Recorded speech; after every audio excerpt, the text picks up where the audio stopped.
Hey there, today's topic, why self-care is important to mental health. Let's dig into that. Hi, I'm Dr. Paul Jenkins. I'm a professional psychologist. My specialty is positive psychology. And I think we have to get past the trite, fluffy versions of just think positive and stop looking at self-care as a luxury. It's a requirement.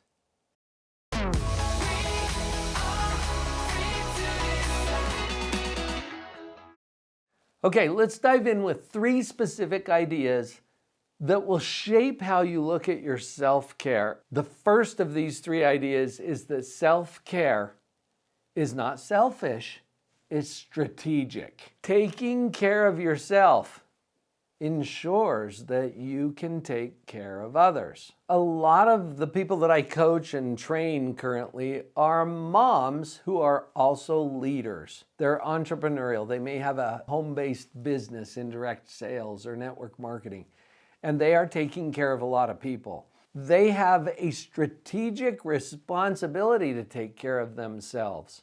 It has everything to do with their mental health. I think about this every time I'm driving on the freeway, and I realize the only reason I can do this safely is because everybody else is thinking of me, right? No, they don't even know me. They're not thinking of me. They're not like, how can we make this safer for Dr. Paul today? No. They're taking care of themselves. They are choosing to drive the correct direction on the right side of the freeway. They are choosing to keep their speed within a limit, and some of them push it a little, but within a limit that is safe for them. If they're not feeling safe, they slow down, right? It's not about how I feel, it's about how they feel. They are taking care of themselves. I am so grateful that they are taking care of themselves because that's the only thing that can make it safe for me. Now, a contrast to that, sometimes when you're watching the news, you hear about a suicide bomber. There was an event that kicked us into World War II as a country in the United States of America when suicide bombers from Japan crashed their planes into our ships in Pearl Harbor. We have no defense for people who are ignoring the self-care. We don't know how to defend against that. That's why suicide bombs are so destructive, and there is no defense for that. We assume that people are going to take care of themselves. That's the only way we can reasonably expect a safe world. So let's get away from the concept that self-care is some kind of a luxury or selfish. It is not. There is a benevolent power in self-interest and taking care of yourself, because that's what creates a world where everybody else can thrive too. If this is hitting home for you and you're not yet subscribed to this channel, would you just take a moment to do that right now? Welcome to the Live on Purpose family. Let's keep going.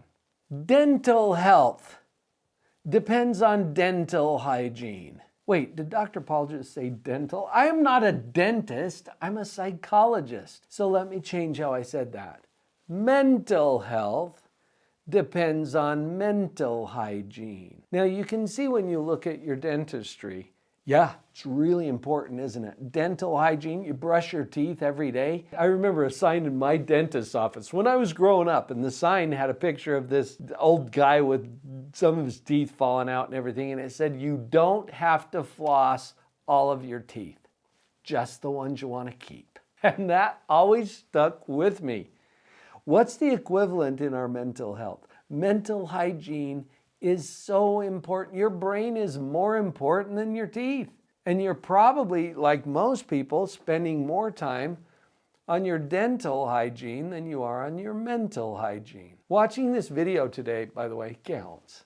This counts toward your mental hygiene. Congratulations. What can we build into our life where we're doing our mental hygiene on a regular basis, where we're getting our positives? There's plenty of negatives out there. What are we doing to intentionally invite and listen to and incorporate positives into our life? Mental hygiene can also include practices like grounding. where you go put your bare feet on Mother Earth. Take off your shoes, walk around in the grass or in the dirt for a few minutes every day. It includes things like breathing. And I recommend a process where you breathe in nice and deep through the nose, stretch those lungs, hold briefly, and then exhale slowly through the mouth, like you're blowing out birthday candles. Doing a regular practice of breathing in a controlled way, listing things that you're grateful for. That has been shown through research to be one of the fastest and most convenient ways to get into a positive mindset. I'm throwing a few ideas at you very quickly so that your brain will start to identify, okay, what does mental hygiene look like for me? It's essential to your mental health. Now, the third idea I wanted to share with you today debunks some of the beliefs maybe about self-care. It's not as much about what you do. Yes, that's important. And we've already talked about a few things that you could do differently for your mental hygiene. It's really more about how you think. And to understand that is a little tricky because we're thinking about our thinking with the same brain that's doing the thinking in the first place. This gets a little loopy. Stay with me. There's a concept that I call metacognition. And when we break that down, cognition means thinking. If we put that at this level, metacognition is a higher level. It's thinking about thinking. And the reason that's tricky is because of what I already said. We're using the same brain to do the thinking that we are to think about the thinking. What do we do about understanding our thinking? I have a tool for you. I have a model for you that I've developed over my 30 years of clinical practice. I call it the positivity model. But what this really is the operating instructions for the equipment. And I am not here to tell you how to think. I don't have that kind of authority. I want you to see that you are. This model helps to break down two aspects of our thinking: evaluation and creation. The short version, you're constantly judging. That's evaluation. Do you notice that? You're a judgy one, aren't you? You judge yourself pretty harshly sometimes. You judge your family, the economy, the government. You're judging me. Cool, I'm judging you. But we can't stop it. It's happening. The model helps you to see that that's happening and puts you back in a position of choice. And then creation is all about using that amazing mind of yours to create what is to be. I love working with entrepreneurs because they are in creation mode and they get this. The model is a tool that will help you to become more aware of what your mind is doing. Awareness precedes choice. I'll say that once more. Awareness precedes choice. And like I said, I'm not here to tell you how to think. I don't have that kind of authority. I do want you to see that you are thinking and that thinking has different modes and that has an impact on how everything plays out for you. Mental health? Yes. Relationships? Yes. Productivity at work? Oh yeah.